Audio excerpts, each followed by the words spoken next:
ഇത് കണ്ടു കഴിഞ്ഞാൽ പുളിയിഞ്ചിയാന്ന് തോന്നും അല്ലേ, നമ്മുടെ ഇഞ്ചിക്കറിയാന്ന് തോന്നും. എന്നാൽ അതല്ല കേട്ടോ, സംഭവം മുളകാണ്. മുളക് കൊണ്ടുള്ള ഒരു അച്ചാർ അല്ലെങ്കിൽ പുളിയിഞ്ചിയൊക്കെ ഉണ്ടാക്കുന്ന പോലെ ഒരു കറിയാണ്. അപ്പോൾ ഓണത്തിന് ഇത്തവണ ഇതൊന്ന് ഉണ്ടാക്കി നോക്കിയാലോ. ഞാൻ ഇതിന് വേണ്ടിയിട്ട് ഇവിടെ കുറച്ച് മുളക് എടുത്തിട്ടുണ്ട്. ഒത്തിരി എരിവില്ലാത്തതാണ്, എന്നാൽ കുറച്ച് എരിവുള്ളതാണ്. തീരെ എരിവില്ലാത്തതും വേണ്ട കേട്ടോ. നിങ്ങൾക്ക് ഏത് സൈസ് മുളക് വേണം എടുക്കാം. കാന്താരി മുളക് വേണേൽ കാന്താരി മുളക് എടുക്കാം, സാധാരണ പച്ചമുളക് വേണേൽ അങ്ങനെ എടുക്കാം. ഞാൻ ഈ ഒരു 2 സൈസ് മുളകാണ് എടുത്തിരിക്കുന്നത്. ആദ്യം തന്നെ നമുക്ക് ഈ മുളകിൻ്റെ മേൽഭാഗം ഒന്ന് പുലർന്നു കൊടുക്കാം. ഇതിൻ്റെ അകത്തോട്ട് മസാല നന്നായിട്ട് പിടിക്കുന്നതിന് വേണ്ടിയിട്ടാണ് ഇങ്ങനെ ചെയ്യുന്നത്. തന്നെയല്ല, നമ്മൾ എണ്ണയിലേക്ക് ഇടുമ്പോൾ അതിങ്ങനെ പൊട്ടിത്തെറിക്കാനുള്ള ചാൻസ് ഉണ്ട്. അപ്പോൾ ഇങ്ങനെ ചെറുതായിട്ടൊന്ന് പുലർന്നു കൊടുക്കുകയാണെങ്കിൽ അത് ഒഴിവാക്കാം. ഒരു ചീനിച്ചട്ടി സ്റ്റൗവിലേക്ക് വെച്ചിട്ട് അതിലേക്ക് കുറച്ച് വെളിച്ചെണ്ണ ഒഴിച്ചു കൊടുത്തു. വെളിച്ചെണ്ണ ഒഴിക്കുന്നതായിരിക്കും കേട്ടോ നല്ലത്. എണ്ണ ചൂടായി വരുമ്പോൾ അതിലേക്ക് നമ്മൾ നേരത്തെ പിളർന്ന് വെച്ചിരിക്കുന്ന മുളക് ഇട്ട് കൊടുക്കണം. അപ്പോൾ ഇതുപോലെ പൊട്ടിത്തെറിക്കാനുള്ള ചാൻസ് ഉണ്ട്. അപ്പോൾ കുറച്ച് സമയത്തേക്ക് ഇതൊന്ന് അടച്ച് വെച്ച് കഴിഞ്ഞാൽ 1 മിനിറ്റ് നേരം ഒന്ന് അടച്ച് വെച്ച് ആ പൊട്ടി തീർന്നു കഴിയുമ്പോഴേക്കും നമുക്ക് മൂടി തുറന്നിട്ട് നന്നായിട്ടൊന്ന് വറുത്തെടുക്കുകയാണ് ചെയ്യുന്നത്. നല്ല രീതിയിൽ തന്നെ വറുത്തെടുക്കണം കേട്ടോ. അപ്പം മുളക് ഇത് ഈ ഒരു രീതിയിലാവുന്നതിന് വരെ ഞാനിവിടെ വറുത്തെടുത്തിട്ടുണ്ട്. ഈ സമയം നമുക്ക് എണ്ണയിൽ നിന്ന് കോരി മാറ്റാം. അപ്പം കുറച്ച് എണ്ണ ഒഴിച്ചാൽ മതി കേട്ടോ. ഈ എണ്ണ തന്നെ നമുക്കിനി ബാക്കി സാധനങ്ങൾ വറുത്തെടുക്കാനായിട്ട് ഉപയോഗിക്കാം. ഇതെല്ലാം വറുത്ത് കോരി മാറ്റി വെക്കാം. ഇനി നമുക്ക് കുറച്ച് വെളുത്തുള്ളി ഇഞ്ചിയൊക്കെയാണ് വേണ്ടത്. വെളുത്തുള്ളി ഇഞ്ചി ഞാൻ നന്നായിട്ടൊന്ന് ക്രഷ് ചെയ്തെടുക്കുന്നുണ്ട്. ഇഞ്ചി ഞാൻ ഫ്രീസറിൽ വെച്ച ഇഞ്ചിയാണ് കേട്ടോ എടുക്കുന്നത്. ഞാൻ നേരത്തെ എൻ്റെ ഒരു വീഡിയോ ഇട്ടിട്ടുണ്ടായിരുന്നു, അപ്പോൾ കണ്ടിട്ടില്ലാത്തവർ ഒന്ന് കണ്ടു നോക്കണം. അപ്പം നമുക്ക് എളുപ്പമാണ്. കുറച്ച് ഇഞ്ചി എടുത്തിട്ട് ഇത് ഇച്ചിരി ഐസോട് കൂടി ഉണ്ട്, അപ്പം ചെറുതായിട്ടൊന്ന് ക്രഷ് ചെയ്തെടുത്താൽ മതി.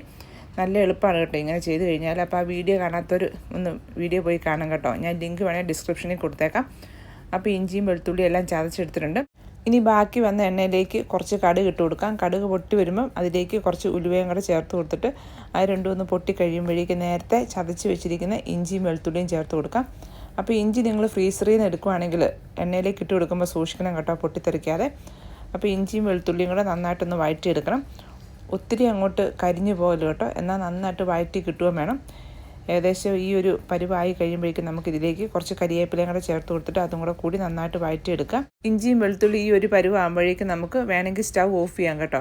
അതിനുശേഷം പൊടി ഇട്ട് കൊടുക്കാം. കാരണം പാൻ ചൂടായതുകൊണ്ട് പൊടി കരിഞ്ഞു പോയിരിക്കുന്നതിന് വേണ്ടിയിട്ടാണ്. 1 ടേബിൾ സ്പൂൺ മുളക് പൊടിയും കുറച്ച് മഞ്ഞൾപ്പൊടിയും ചേർത്ത് കൊടുത്തു. ഇതെല്ലാം മൂത്ത് വരുമ്പോഴേക്കും ഇതിലേക്ക് കുറച്ച് വാളംപുളിയുടെ വെള്ളം ചേർത്ത് കൊടുക്കണം. അപ്പോൾ ഒരു ചെറുനാരങ്ങയുടെ വലുപ്പത്തിലുള്ള വാളംപുളിയാണ് എടുത്തിരിക്കുന്നത്. അത് നന്നായിട്ട് വെള്ളത്തിൽ അലിയിച്ച് ആ വെള്ളം കൂടെ ഇതിലേക്ക് ചേർത്ത് കൊടുക്കാം. അപ്പോൾ എരിവും പുളിയും ഒക്കെ നിങ്ങളുടെ ഇഷ്ടം അനുസരിച്ചാണ് കൂട്ടുകയോ കുറയ്ക്കുകയോ ചെയ്യാം, മധുരമൊക്കെ. ഇനി വേണ്ടത് കുറച്ച് ശർക്കരയാണ്. അപ്പം പൊടി ശർക്കരയാണ് ഞാനിവിടെ എടുത്തിരിക്കുന്നത്. അപ്പോൾ ഇത് നന്നായിട്ടൊന്ന് വെള്ളത്തിൽ അലിയിച്ചാണ് ഞാൻ ഇതിലേക്ക് ചേർക്കുന്നത്. ഡയറക്റ്റ് വേണേൽ ചേർക്കാൻ കേട്ടോ. പിന്നെ എന്തെങ്കിലും പൊടി ഉണ്ടെങ്കിൽ പോകട്ടെ എന്നോർത്തിട്ടാണ് ഞാൻ വെള്ളത്തിൽ അലിയിച്ചത്. പക്ഷേ അങ്ങനെയൊന്നുമില്ല, നല്ല ശർക്കരയായിരുന്നു. അപ്പോൾ ആ വെള്ളവും കൂടെ നമുക്കിതിലേക്ക് ചേർത്ത് കൊടുക്കാം. ഇനി ഈ പുളിവെള്ളവും ശർക്കരയുടെ വെള്ളമൊക്കെ നന്നായിട്ടൊന്ന് തിളച്ച് വരുമ്പോഴേക്കും ഇതിലേക്ക് നമ്മൾ നേരത്തെ വറുത്ത് വെച്ചിരിക്കുന്ന മുളക് ഇട്ട് കൊടുക്കണം. ഈ മുളക് ഈ വെള്ളത്തിൽ കിടന്ന് കുറച്ച് സമയം ഒന്ന് തിളച്ച് വരണം കേട്ടോ. എന്നാലും അതിനകത്തെല്ലാം ഉപ്പും പുളിയും മധുരവും ഒക്കെ പിടിക്കത്തുള്ളൂ. ഇനി ഇതിലേക്ക് കുറച്ച് കായത്തിൻ്റെ പൊടിയും കൂടെ നമുക്ക് ചേർത്ത് കൊടുക്കണം. എന്നിട്ട് നന്നായിട്ടൊന്ന് തിളപ്പിച്ച് കുറച്ച് സമയം ഒന്ന് ഇരുന്ന് കഴിയുമ്പോഴേക്കും നന്നായിട്ട് കുറുകി വരും. അപ്പോഴാണ് കേട്ടോ ഇതിലേക്ക് എല്ലാം പിടിച്ച് നല്ല ടേസ്റ്റായിട്ട് വരത്തുള്ളൂ. ഇത് ഏകദേശം ഒന്ന് കുറുകി വന്നിട്ടുണ്ട്. നമ്മുടെ മുളകച്ചാർ അല്ലെങ്കിൽ മുളക് പുളിയിഞ്ചി എന്നൊക്കെ പറയാൻ ഇവിടെ റെഡി ആയിട്ടുണ്ട്. അപ്പോൾ ഈ ഓണത്തിന് നിങ്ങൾ ഈ രീതിയിലൊന്ന് ഉണ്ടാക്കി നോക്കണം കേട്ടോ. നിങ്ങൾക്ക് ഇഷ്ടമായെങ്കിൽ നിങ്ങളുടെ അഭിപ്രായം കമൻറ്റ് ചെയ്യാൻ വേണ്ടി മറക്കരുത്.